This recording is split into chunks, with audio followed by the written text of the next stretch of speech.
Salut à tous et bienvenue sur la chaîne.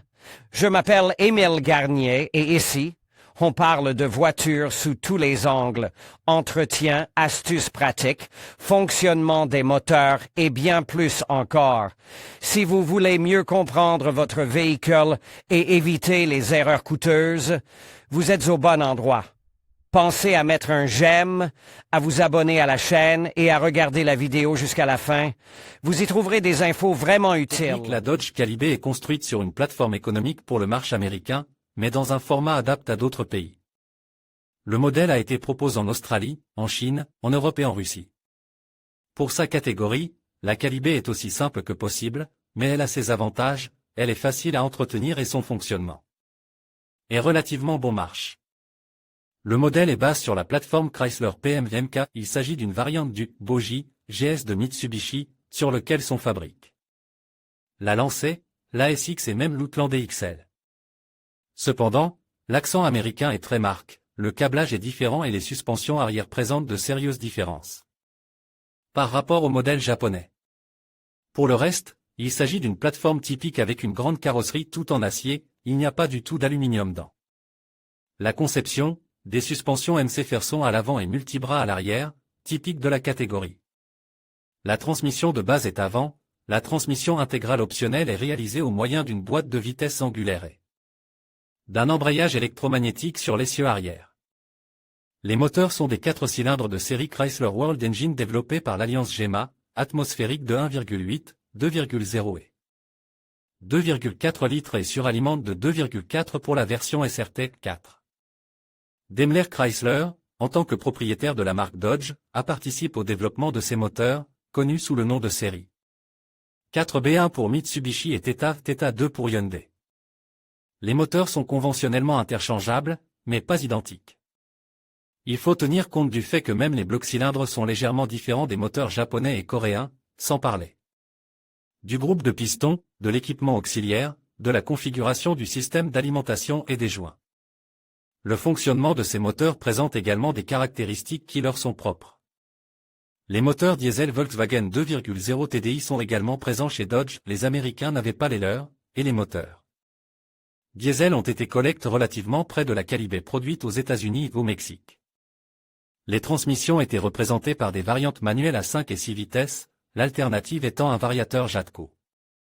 Le variateur n'était combine qu'avec les moteurs à essence de 2,0 et 2,4 litres sans suralimentation, et le moteur suralimenté était équipe exclusivement d'une boîte de vitesse manuelle à 6 rapports de Getrag.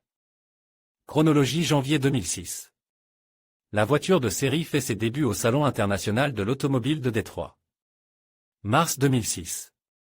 Début des ventes aux États-Unis des versions à traction avant de la 1.8, 148 chevaux, avec MKP à 5 vitesses, ainsi que des 2.0 litres, 158 chevaux, et 2.4, 172 chevaux, avec variateur et MKP. La variante la plus puissante était également disponible avec une transmission intégrale et une CVT. Pour l'Europe et l'Australie, la voiture était livrée avec un moteur diesel 2.0 TDI de 138 chevaux produit par Volkswagen et uniquement avec MKP.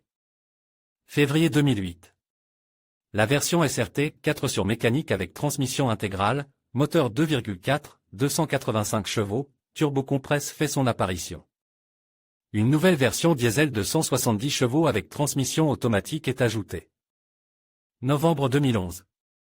Les derniers des 400 000 exemplaires de la Caliber sont produits à l'usine de l'Illinois. Carrosserie.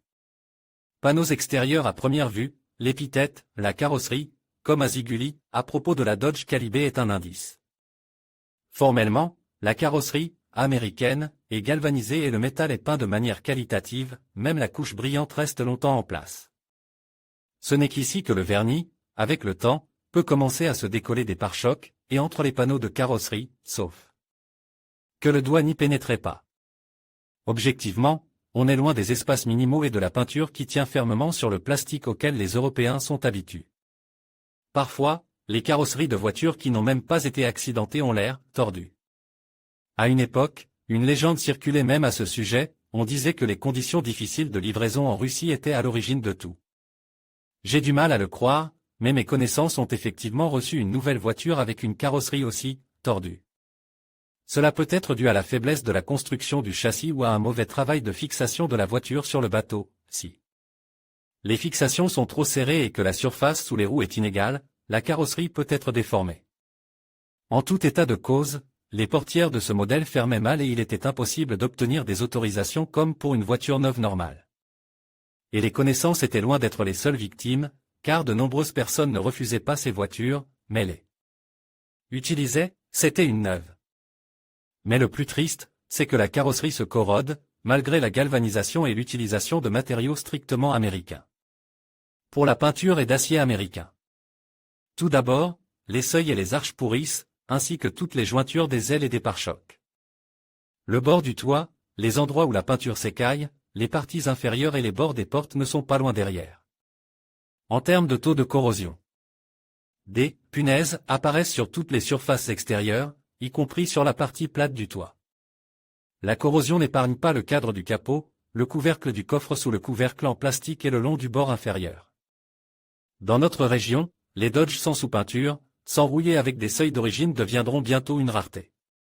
Dans les régions méridionales, où les voitures ne voient pas seulement le sel, mais aussi la neige, les seuils et les portes pourrissent. Un peu, oui, et les bords du toit et du capot fleurissent. Même les voitures de ces dernières années présentent de nombreux bugs, et parfois même carrément des trous, que dire des exemplaires des premières éditions. L'État ne dépend pas non plus directement du prix demande. Les variantes des 10 modèles les plus chers présentent à peu près les mêmes problèmes que les modèles bon marche. Parmi ces derniers, vous pouvez même trouver quelque chose de plus intéressant, sans trace de réparation budgétaire des seuils. Et de plâtrage hâtif des endroits problématiques. L'essentiel est de chercher patiemment et rigoureusement dans les régions méridionales. On trouve parfois des machines de garage et des anticorps de qualité fabriqués immédiatement après l'achat. Mais il s'agit d'offres uniques, qui se dispersent très rapidement parmi les amateurs. Il est difficile de trouver l'idéal, on peut plutôt compter sur le meilleur du pire. C'est une question d'économie et de conception du fabricant. Par exemple, la conception de l'arche arrière, dans laquelle elle est recouverte par la porte, entraîne toujours l'apparition précoce de la corrosion. Un malheur similaire hante, par exemple, Land Rover Freelander 2, Skoda Yeti Opel Omega B. Les joints en caoutchouc gonflent par là. Corrosion du châssis ne sont qu'un classique de l'industrie automobile américaine, et japonaise à bien des égards. Si vous achetez un Calibé au nord de la région de Krasnodar, une inspection minutieuse de la carrosserie est indispensable. Il n'est pas question de la regarder le soir, d'évaluer son état à partir d'une photo ou d'une voiture mouillée ou sale. Un endoscope pour examiner les seuils et les cavités cachées sera également utile. En dessous. Le soubassement tient généralement bien, mais la corrosion superficielle est présente sur presque tout, les zones près des joints. Et les petits supports sont rouilles, de même que tous les nombreux goujons. La patine rouge dans les arches et même sur les coutures sont des choses mineures sur la Calibé. Ce sont les franges sur le bas de la partie intérieure de l'arceau qui posent problème. Et le support de fixation du capteur du système de contrôle de la pression des pneus TPMS dans l'arceau avant est tout simplement pourri, et celui-ci pend sur le câblage. Il est absolument inutile de chercher une Dodge Calibé sans corrosion à la base. Dans le meilleur des cas, vous rencontrerez un exemplaire dont le métal est encore relativement intact. Si vous le souhaitez, vous pouvez nettoyer les endroits problématiques, sans recourir à la soudure, ou simplement rouler quelques années de plus, en appliquant un anticorps pénétrant. Et dans 5 ans, il y aura probablement beaucoup de voitures avec des planchers pourris sur le marche. Dans le cas des seuils, la situation est déjà critique, ils pourrissent de l'intérieur et le renforcement du seuil souffre en même temps. Lorsque des points rouges apparaissent au bas du seuil, il y a déjà des couches de rouille humides en vrac à l'intérieur de la cavité. Et il est inutile de peindre de l'extérieur. La seule chose qui reste à faire est d'ouvrir et de ressouder en décapant tous les éléments en dommages à l'intérieur. Les raisons de ces problèmes sont une faible ventilation et l'absence totale de traitement anticorrosion des cavités internes. La fine couche d'après à l'intérieur n'est pas entièrement peinte, et à l'extérieur, le seuil est recouvert d'une peinture finée.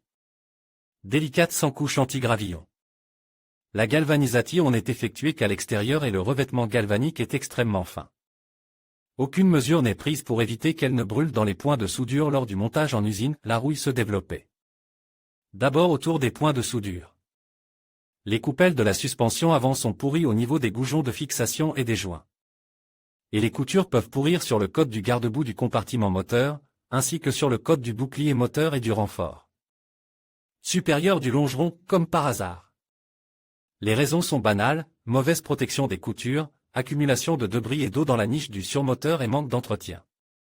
L'emboutissage peu précis et les contraintes internes des panneaux, ainsi que l'application imprécise de mastic d'étanchéité, sont également des facteurs qui entrent en ligne de compte. Tout donne l'impression que la carrosserie a été assemblée à la main et que les panneaux ont été réalisés sur des tampons-use.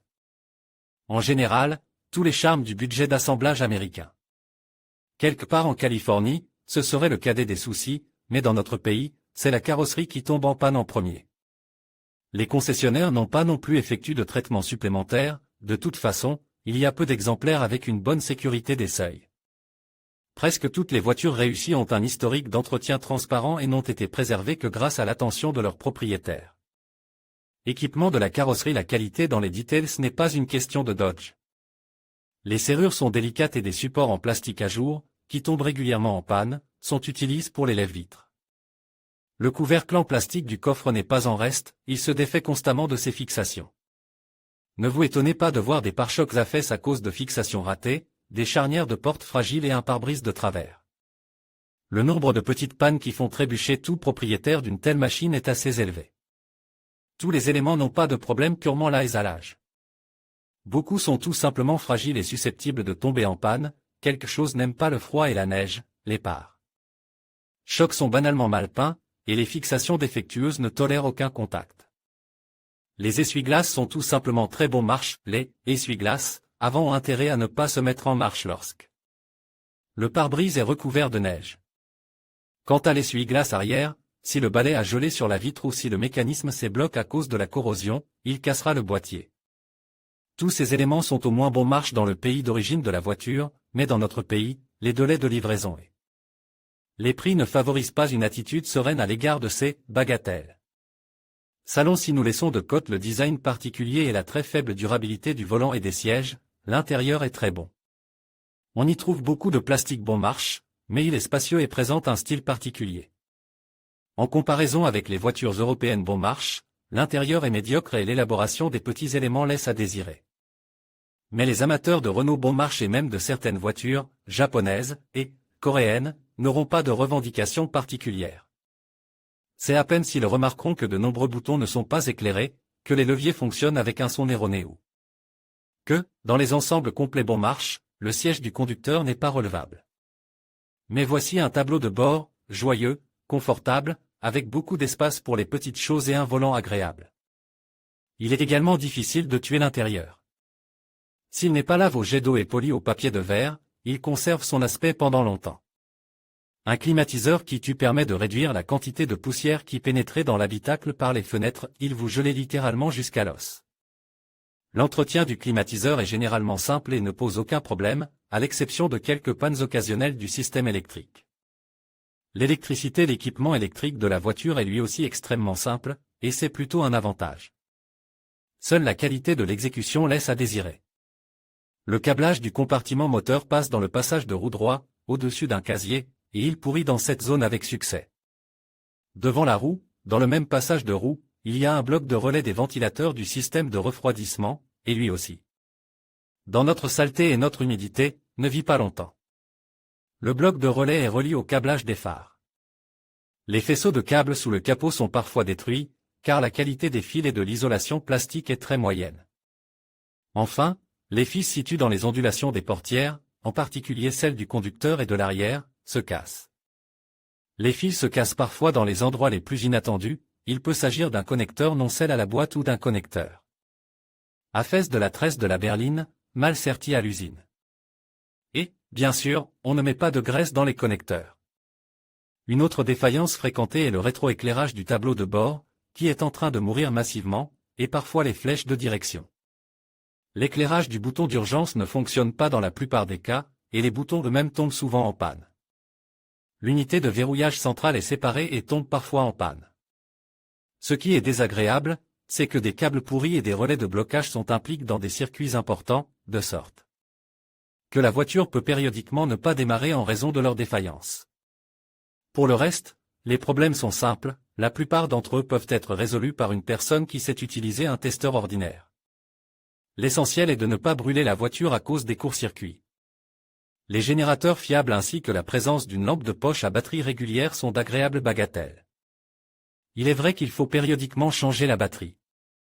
Mais il est pratique de réparer la voiture dans l'obscurité, sur le bord de la route. Résultat intermédiaire, on ne comprend pas très bien comment une voiture aussi simple à l'intérieur et qui rouille rapidement à l'extérieur conserve sa popularité auprès des fans et son prix de 5 cents à 600 000 roubles sur le marché secondaire. Peut-être est-ce dû à des moteurs et des boîtes de vitesse incroyablement fiables? Nous y reviendrons en détail dans la deuxième partie de l'article sur la Dodge Caliber d'occasion. En conclusion, la Dodge Caliber, malgré son attrait, présente des défis notables en matière de durabilité. Les carrosseries tordues, souvent observées même sans accident, soulignent l'impact de la corrosion sur ce modèle. Il est essentiel pour les propriétaires et les acheteurs potentiels de rester vigilants et de bien inspecter ces véhicules avant de prendre une décision. Une bonne connaissance des problèmes potentiels peut faire toute la différence pour profiter pleinement de cette voiture. Merci de nous avoir suivis et à bientôt pour d'autres analyses automobiles.